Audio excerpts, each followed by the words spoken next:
तर उत्तर दिल्लीच्या मुनुक कालव्याच्या बॅरेज तुटल्यानं जे कॉलनीत जलमय झालाय। निवासी क्षेत्रात पाणी शिरल्यानं नागरिक त्रस्त झालेत।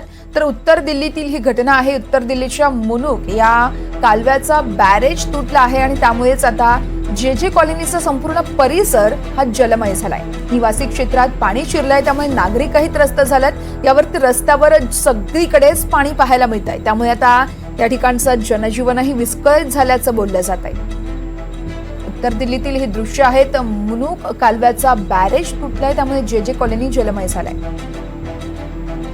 या संदर्भात अधिक माहिती जाणून घेऊयात। रामराजे शिंदे आपल्या सोबत आहेत। रामराजे, मुनुक कालव्याचा बॅरेज तुटलाय, त्यामुळे जे कॉलनीत संपूर्णतः पाणी झाल्याचं चित्र आहे। सध्याची माहिती काय?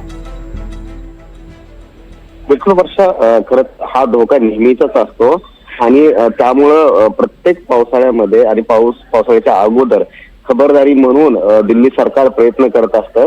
कारण ज्या ठिकाणी लोखंडी पूल म्हणून हा जो परिसर आहे, तर त्या भागामध्ये सर्वात अधिक पुराचा धोका येतो। कारण जे पावसामध्ये पाणी साचलं जातं तर ते मोठ्या फोर्सने दिल्लीमध्ये प्रवेशद्वार असं म्हणता येईल, तर त्या ठिकाणी येतं आणि त्यानंतर मग ते पाणी जे आहे ते दिल्लीमध्ये पसरताना आपल्याला दिसतं।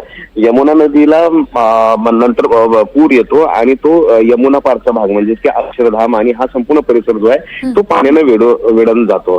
परंतु त्यासाठी खरं तर उपाययोजना करणे गरजेचं आहे। त्यानुसार आज आढावा सुद्धा घेण्यात आलेला आहे। परंतु काही ठिकाणी हा जलसाठा जो आहे तो जास्त झाल्यामुळं अनेक ठिकाणी पाणी घुसल्याचं चित्र आपल्याला दिसून येतंय।